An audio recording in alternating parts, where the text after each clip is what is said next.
ప్రధాని ఈ రోజున ప్రపంచ దేశాలతోనే పొగడబడుతున్నటువంటి మన దేశానికే గర్వకారణమైనటువంటి నాయకుడు స్వాతంత్రం తర్వాత ఒక సింహంలాగా భారతదేశ ప్రతిష్టని దశ దిశలా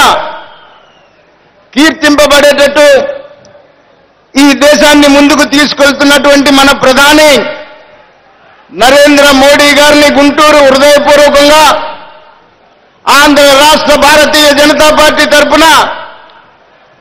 మీ అందరి తరఫున కూడా వారిని ఆహ్వానిస్తా ఉన్నాను. అలాగే మన కేంద్ర మంత్రివర్యులు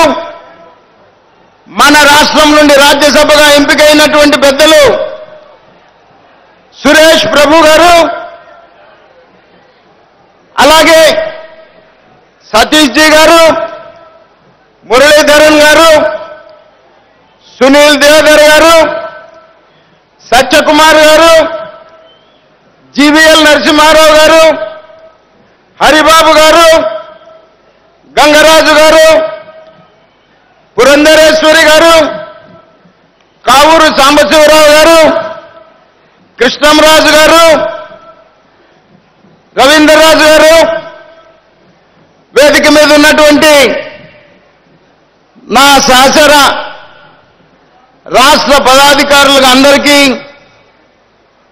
ఈ రాష్ట్ర ప్రభుత్వం ఎన్నో ఇబ్బందులు పెడుతున్నప్పటికీ కూడా వీర కిషోర్ కొల్లగా పెద్దలు నరేంద్ర మోడీ గారిని చూడటం కోసం, గుంటూరు ఆహ్వానించడం కోసం ఇక్కడికి విచ్చేసినటువంటి సోదర సోదరిమణులందరికీ కూడా నా హృదయపూర్వక నమస్కారం. సంతోషం. మనం ఎప్పటి నుంచో ఎదురు చూస్తున్నటువంటి మన ప్రధాని 2014 తర్వాత జాతికి అంకితం చేయటం కోసం, శంకుస్థాపన చేయటం కోసం ఈ రోజున బీపీసీఎల్ కోస్టల్ టెర్మినల్ కృష్ణపట్నం, అలాగే ONGC Vashishta and S1 development project EO, అలాగే ISRPL విశాఖపట్నం SPR ఫెసిలిటీ, ఈ రెండు కూడా దేశానికి అంకితం చేయడానికి ఇక్కడికి విచ్చేసినందుకు వారికి హృదయపూర్వకంగా ధన్యవాదాలు తెలియజేస్తూ, విచ్చేసిన సందర్భంగా ఆంధ్ర రాష్ట్ర భారతీయ జనతా పార్టీ కార్యకర్తలను ఉద్దేశించి మీరు ప్రసంగించడానికి ఒప్పుకున్నందుకు కూడా మీ అందరికీ ధన్యవాదాలు తెలియజేస్తా ఉన్నాను. సార్, మీరు రాష్ట్ర అభివృద్ధిలో 2014 తర్వాత అనేక ప్రాజెక్టుల రూపంలో కానీ, గ్రాంట్స్ రూపంలో కానీ, సంక్షేమ కార్యక్రమాల రూపంలో కానీ ఈ రాష్ట్రానికి మీరు చేసినటువంటి మేలు ఆంధ్ర రాష్ట్ర ప్రజలు మర్చిపోలేనటువంటిదని ఈ సందర్భంగా తెలియజేస్తా ఉన్నాను. అలాగే చారిత్రాత్మకమైనటువంటి పోలవరం నిర్మాణం 100కి 100% నిధులిచ్చి ఈ రాష్ట్రానికి మీరు ఇచ్చినటువంటి గిఫ్ట్ని మర్చిపోలేనటువంటి పరిస్థితి. అలాగే ఈ ప్రాంతానికి తీసుకుంటే మనం గన్నవరం ఎయిర్పోర్ట్ దగ్గర నుంచి తీసుకుంటే గన్నవరం ఇంటర్నేషనల్ ఎయిర్పోర్ట్, అక్కడి నుంచి 4 లైన్లు, అక్కడి నుంచి వచ్చి విజయవాడకు వస్తే 500 కోట్ల రూపాయలతో అండర్ గ్రౌండ్ డ్రైనేజీ, అలాగే 2 ఫ్లైఓవర్లు, అది దాటి ముందుకు వస్తే ఎయిమ్స్ ప్రాజెక్టు, అక్కడి నుంచి మనకు వస్తే మన రాజధాని నిర్మాణానికి మీరు చూపిస్తున్నటువంటి సహకారం, అలాగే ఔటర్ రింగ్ రోడ్డుకి 20 లక్షల కోట్ల రూపాయలతో మీరు శాంక్షన్ చేసినటువంటి ప్రాజెక్టు కానీ, అలాగే దాటి మనం గుంటూరు దాకా వస్తే గుంటూరుగా అగ్రికల్చర్ యూనివర్సిటీ కానీ, గుంటూరు మన అమరావతి చారిత్రాత్మకమైనటువంటి అమరావతికి మరి హెరిటేజ్ టౌన్ కింద గుర్తించినటువంటి పరిస్థితి కానీ, ఇవన్నీ కూడా మనం చెప్పుకుంటూ వస్తే కొన్ని లక్షల కోట్ల రూపాయలు ఈ ప్రాంత అభివృద్ధికి నేను చెప్పింది 2 జిల్లాల వరకే. కానీ ఈ రాష్ట్ర ముఖ్యమంత్రి ఏదైతే నరేంద్ర మోదీ గారు ఈ రాష్ట్రానికి ఏం చేయలేదని చెప్తున్నారో, నేను అడుగుతున్నా, చంద్రబాబు నాయుడికి దమ్ముంటే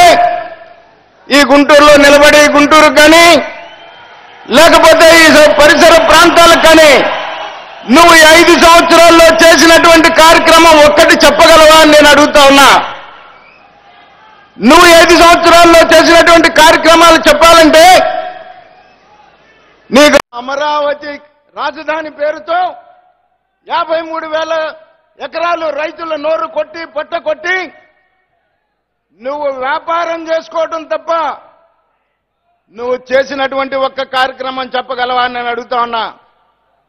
అలాగే ఈ జిల్లాలో మీరు చేసినటువంటి ఇసుక దందా కానీ, మట్టి దందా కానీ, నీరు చెట్టు కానీ ఆఖరికి దిగజారి ఈ దేశ ప్రధాని నరేంద్ర మోదీ గారు ఈ దేశంలో సబ్కా సాత్ సబ్కా వికాస్ అనేటువంటి స్లోగన్తో దేశంలో పేదరిక నిర్మూలన జరగాలనేటువంటి ఒక ఉద్దేశంతో తాను 2014 ప్రధానమంత్రి అయిన తర్వాత అనేక సంక్షేమ కార్యక్రమాలు తీసుకొని స్వచ్ఛ భారత్ దగ్గర నుండి ఎకనామికలీ వీకర్ సెక్షన్స్ కి 10% రిజర్వేషన్స్ కల్పించేదాకా ఈ దేశంలో ఉన్నటువంటి పేదరిక నిర్మూలనకి నిజంగా ఈ దేశ స్వాతంత్ర్యం తర్వాత కార్యక్రమాలు ఎవరన్నా తీసుకున్నారు అని అంటే అది మన నాయకులు నరేంద్ర మోడీ గారు తప్ప స్వాతంత్ర తర్వాత ఎవరన్నా ఒక్కటి చెప్పగలరా అని నేను అడుగుతా ఉన్నా. అలాగే మహాత్మా గాంధీ కన్నటువంటి సంపూర్ణ గ్రామీణాభివృద్ధి ఈ రోజున గ్రామీణ ప్రాంతంలో జరుగుతున్నటువంటి ప్రతి సిమెంట్ రోడ్డు కానీ, అలాగే రైతుకి ఆదాయం రెట్టింపు చేసేటువంటి 10% రెట్టింపు చేసేటువంటి విధంగా మీరు తీసుకున్నటువంటి చర్యలు కానీ, నిన్నగాక మొన్న ఇన్పుట్ సపోర్ట్ పేరుతో ఎకరాకి 6,000 రూపాయలు ఇవ్వటం అనేటువంటిది ఈ దేశంలో ఉన్నటువంటి రైతుల పట్ల మీకున్నటువంటి అభిమానం చూపిస్తుంది అని చెప్పేదాని విషయంలో ఏ విధమైనటువంటి సందేహం లేదు. అలాగే భారతదేశాన్ని పారిశ్రామికంగా అభివృద్ధి చెందడం కోసం మేక్ ఇన్ ఇండియా పేరు మీద ఈ దేశంలో ఉన్నటువంటి యువతకు ఉద్యోగ అవకాశాలు కల్పించాలనేటువంటి ఉద్దేశంతో మీరు చేస్తున్నటువంటి కార్యక్రమాలు కానీ, స్కిల్ డెవలప్మెంట్ విషయంలో మీరు తీసుకున్నటువంటి కార్యక్రమాలు కానీ, స్కిల్ డెవలప్మెంట్కి లక్షల కోట్ల రూపాయలు ఈ దేశంలో ఉన్నటువంటి యువత భవిష్యత్తు కోసం మీరు పాటుపడుతున్నటువంటి పరిస్థితి కానీ, అలాగే మేక్ ఇన్ ఇండియాలో భాగంగా ఈ రాష్ట్రానికి అనంతపూర్ జిల్లాలో కియో ఇండస్ట్రీ రావడానికి మీరు చూపించినటువంటి దానికి మీరు చేసి ప్రయత్నం మాకు ఆంధ్ర రాష్ట్రానికి ఇచ్చిన దానికి ఆంధ్ర రాష్ట్ర ప్రజల తరఫున మీకు ధన్యవాదాలు తెలియజేస్తా ఉన్నానని చెప్తా ఉన్నాం. అలాగే 2014 రాష్ట్ర విభజన చట్టంలో 10 సంవత్సరాలు అవకాశం ఇచ్చినప్పటికీ కూడా 5 సంవత్సరాల్లోనే విభజన చట్టంలో పెట్టినటువంటి కేంద్ర సంస్థలన్నీ కూడా 5 సంవత్సరాల్లోనే ఈ రాష్ట్రానికి ఇచ్చి పెట్టనటువంటి సంస్థల్ని 28 సంస్థల్ని ఈ రాష్ట్రానికి మీరు ఇచ్చినందుకు మొత్తం 39 కేంద్ర సంస్థల్ని ఈ రాష్ట్రానికి ఇచ్చినందుకు మీకు హృదయపూర్వకంగా ధన్యవాదాలు తెలియజేస్తా ఉన్నానని చెప్తా ఉన్నాను. ఏదైతే ఈ రాష్ట్ర ముఖ్యమంత్రి అయినప్పటి నుండి కూడా రాష్ట్ర అభివృద్ధిని గాలికి వదిలేసి ఈ రాష్ట్రాన్ని ఇక మళ్ళా అవకాశం రాదు అనేటువంటి ఒకే ఒక్క లక్ష్యంతో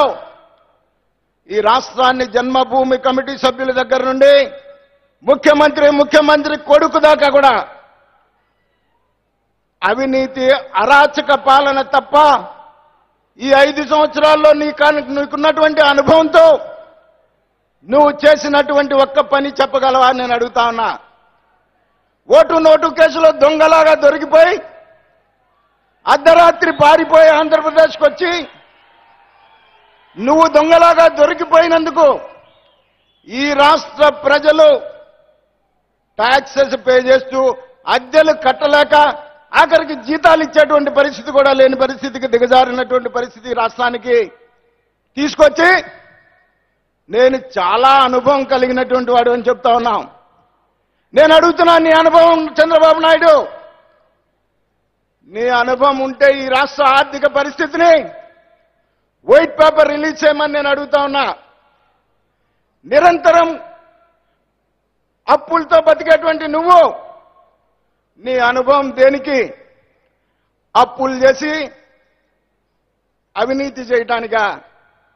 మా అందరి తలలో ఎన్నో సంవత్సరాలుగా సంపాదించుకున్నటువంటి రాష్ట్ర ఆస్తులు తాకట్టు పెట్టి నువ్వు తీసుకొచ్చి ఓట్లు కొనుక్కోవడానికా? నీకు నిజంగా ఈ రాష్ట్ర ప్రజల మీద చిత్తశుద్ధి ఉంటే నువ్వు 2014 చెప్పినటువంటి హామీలన్నీ కూడా విస్మరించి ఇవాళ ఈ రాష్ట్ర ప్రజల ఆస్తులు తాకట్టు పెట్టి అప్పులతో ఓట్లు కొనుక్కునేటువంటి కార్యక్రమాలు మళ్ళీ మొదలుపెట్టారు. 2014లో ఒకసారి మోసపోయాం మిత్రులారా. మళ్ళా 2019లో కనుక మరొక్కసారి మోసపోతే ఈ రాష్ట్రాన్ని భగవంతుడు కూడా క్షమించేటువంటి పరిస్థితి కాదు. ఒక్కసారి 2019లో ఈ రాష్ట్రాన్ని యూటర్న్ ముఖ్యమంత్రి నుండి ఈ ఆంధ్ర రాష్ట్రాన్ని save Andhra Pradesh from U turn CM అనేటువంటి స్లోగన్తో ఆంధ్ర రాష్ట్ర భారతీయ జనతా పార్టీ పెద్దల నరేంద్ర మోదీ గారు, అమిత్ షా గారి నాయకత్వంలో వారిచ్చేటువంటి స్ఫూర్తితో 2019లో మనం ఎన్నికలకి సిద్ధపడి మనం ముందుకు సాగుదామని చెప్పి సందర్భంగా తెలియజేస్తూ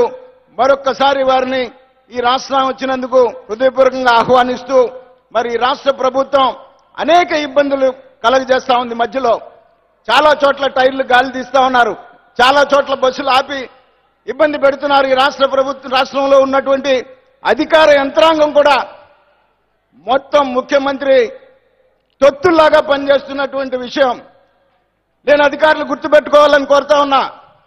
అధికారం శాశ్వతం కాదు. ఈ రకంగా ఒక రాజకీయ పార్టీల్ని ఇబ్బంది పెడతాం అనేటువంటిది కూడా మంచిది కాదని చెప్పేసి సందర్భంగా తెలియజేస్తూ సెలవు తీసుకుంటున్నాను. భారత్ మాతాకి, భారత్ మాతాకి.